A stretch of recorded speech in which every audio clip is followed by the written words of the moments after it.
Western governments and media these days appear quick to ignite controversy over what they label as Chinese cyber warfare, often without providing solid evidence. A recent example is their accusation against Volt Typhoon, which Washington alleges is a hacking group backed by the Chinese government. Why did Washington initiate the Volt Typhoon action? And why has it remained silent after Beijing dismissed the allegations as a fraud to deceive the US Congress and American taxpayers? Furthermore, what does this case reveal about the future of US intelligence in the era of artificial intelligence? This week, CGTN reporter Han Peng joins us to unravel what the US tries to achieve with their Volt Typhoon action. I'm Do Hongyu. This episode is brought to you on Friday, July 12th. Han Peng, you've been following the US Volt Typhoon action, so first tell us what is it? To put it in simple English, this so-called Volt Typhoon is a hacking organization.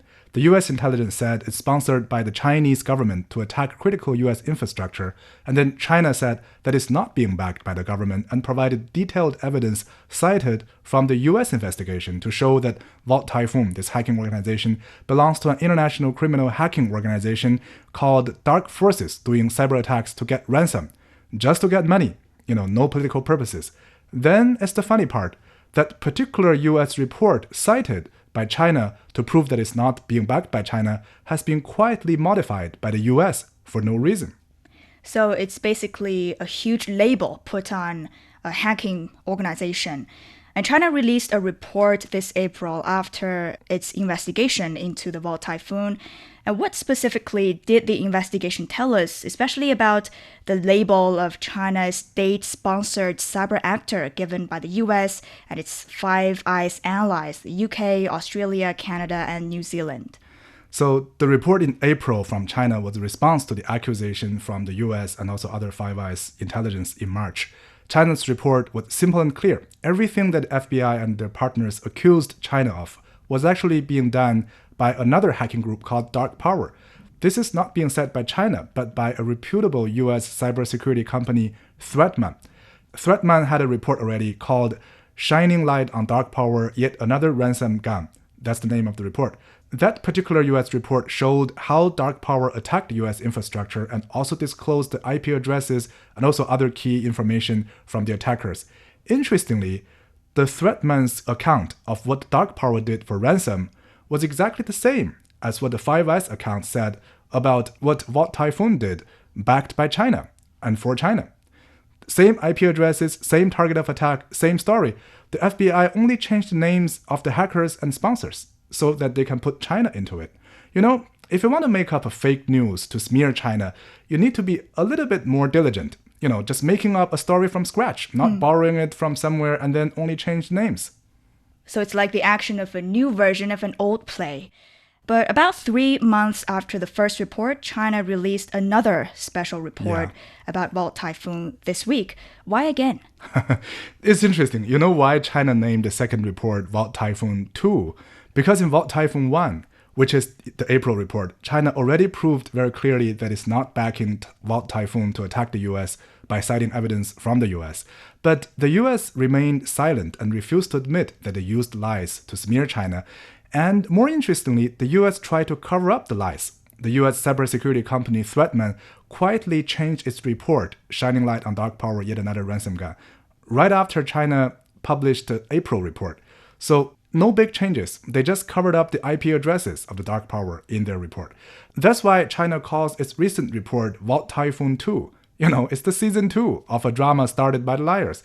It's bad to lie, of course. And it's even worse to cover up the lies when everyone finds out that you are lying.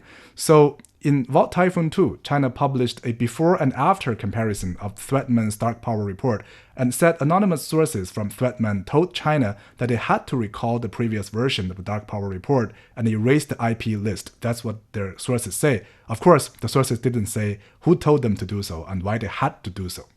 Yeah, so the first report released by China tries to tell people the truth, and the second one is trying to put the lies under the sunshine. And the latest report says that China is an indirect victim and stresses that the Volt Typhoon plan is a conspiracy and fraud operation by U.S. government agencies targeting the U.S. Congress and taxpayers. How did the report draw this conclusion? Exactly. China's Volt Typhoon report reminds Americans that the U.S. intelligence agencies not only lie to the Congress and public to get more budget, but they use that budget to spy on people. It's said that the FBI, NSA, and a couple of U.S. intelligence agencies hyped up China's threat so that they can use the anxiety and lack of knowledge from non-technical persons to swindle budget from the Congress. The U.S. intelligence did so because there is an upcoming expiration of a very important U.S. law called Section 702 of the Foreign Intelligence Surveillance Act. And this Section 702 allowed the existence of the notorious PRISM program disclosed by Edward Snowden, which allowed the U.S. to monitor civilians from home and abroad. And Section 702 was due to expire by the end of 2023. Sounds like the U.S. taxpayers are the direct victims. And what's the specific reason why the U.S. government changed its initial report and cheat the U.S. Congress and taxpayers? Because if the Section 702 expires, the U.S. intelligence agencies are no longer eligible to get budget and continue their spying on the people. I think we need more information about the specific Section 702 to continue our discussion here. Could you further elaborate on that? To put it simply, Section 702 is a law that provides the critical legal basis of the massive internet surveillance program targeting civilians from all countries and regions, including the U.S. And under that Section 702, that action can be implemented by the U.S. intelligence agencies. So it sounds like that it's a strong support for the U.S. to monitor other countries. But how did the Volt Typhoon plan help to reauthorize it? It's trying to paint China as a threat so that they can use, as I said, the anxiety and lack of technical knowledge to cheat. This is a very similar trick, like, an ordinary fraud. They give you a call on your phone and then say that your credit card seems to have suspicious activities of payment and you might lose money, so just send your money to my account for protection. Then, if you follow that, your money will be gone. So here, under this Volt Typhoon plan by the U.S. intelligence, if they're successful, not only your money is gone, but they get the money so that they can spy on you. So to smear China with the Volt Typhoon narrative is actually not the ultimate goal, but just the means to extend Section 702. And we do want to know, why is this controversial Section 702 that important for the U.S.? Because it allows the U.S. intelligence to do a lot of things that is normally not legal for other countries' government to do. And not only that, Section 702 also allows the U.S. to do a lot of other things. For example, under Section 702, the U.S. tech firms such as Facebook, Twitter, and probably very soon OpenAI and ChatGPT, because we all know that NSA's former head has now joined OpenAI as their board members in June. So all these tech firms like Facebook, Twitter, now they have to submit their overseas users' data to the U.S. intelligence. So if you're a frequent user of these social media apps, then whatever you do with them will be seen by the US government. They can easily use your, for example, consumption behavior, your IP addresses, your job titles, the pages that you like to stay on, for example, to find out what kind of person you are and even predict your behavior. Perhaps, they know better than you who you are and what you would do. China's Volt Typhoon 2 report said the object of this is to preserve the U.S. intelligence agency's warrantless snooping powers on all people over the world, including the Americans, via FISA 702, so that the U.S. government agencies could eliminate the foreign competitors and defend the cyber hegemony and long-term interests of the monopolies. Now, it's been a few days since China's second report of Volt Typhoon was released. But now as we talk, there's still no response from the U.S. What are they waiting for?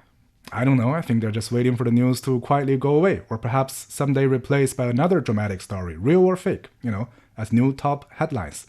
Okay, sounds like an old trick too, because Exactly. We know that, this is not the first time that the U.S. intelligence agencies, government departments, and companies fabricated a narrative targeting China. How is the Volt Typhoon this time different from the previous ones?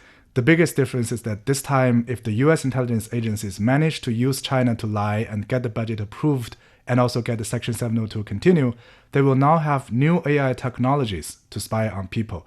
Just like how AI revolutionized the work in our office, it will also revolutionize the work of NSA and FBI's office when they are spying on people.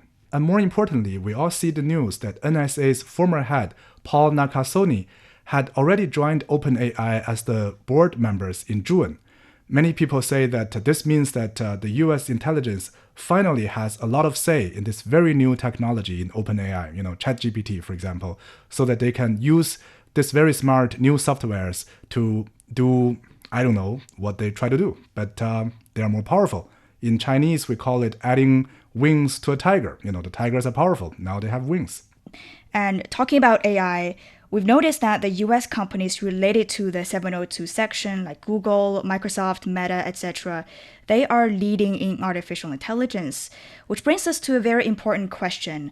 What will the US cyber attack look like in the era of AI? And maybe more importantly, how can the potential victims deal with that? One of the major differences is that they can now easily find useful information from a sea of data. A few years ago, without ChatGPT or algorithm or a lot of other new technologies, the US intelligence agencies, of course, they get users' data from Facebook and others, but they could hardly locate what they wanted because of the sheer amount of data that they have acquired under Section 702. But now what they can do is that they can get things much faster and much more accurately because AI is a lot faster and a lot more diligent, or probably smarter than human too, when dealing with the sea of data. As for how potential victims can handle this, I don't know. I think, it's impossible that we just cut the internet away, right? Without submitting any personal information to the internet. You have to do online payment. You have to socialize on social media, right? These days, it's impossible that you just throw away your mobile phone and computer. So I believe the only thing probably that we can do is that it's important that when we find evidence to prove that there is a lie from the US intelligence, just try to let more people know it. Try to debunk it, and then try to let more people know it, so that this public awareness of whoever is lying can probably help prevent a conspiracy against the people. So the key here is still to always tell the truth about it. Exactly. Okay. Thank you very much for joining us, Han Peng. Thank you. Up to now, Washington is still yet to respond to China's allegation that Volt Typhoon is a fraud targeting Congress and taxpayers. What's available is the data that shows more than 140 Chinese government agencies, research institutions, large enterprises, and critical infrastructure have suffered from over 45 million cyber attacks from US government-sponsored hackers. Tradecrafts collected from the victims' network have been proved to be related to cyber warfare programs operated by the Central Intelligence Agency, the National Security Agency, and the Federal Bureau of Investigation Departments under Section 702 of the U.S. Foreign Intelligence Surveillance Act. And that brings us to the end of this episode of Deep Dive. If you enjoyed what you just heard, don't forget to follow us on your podcast platforms. Just search for Deep Dive. You can also leave a comment to let us know what you want to learn about China and beyond. This episode is brought to you by me, Do Hongyu, and my colleagues Zhang Zhang and Qi Zhi. Special thanks to CGTN reporter Han Peng. I'll see you in the next one.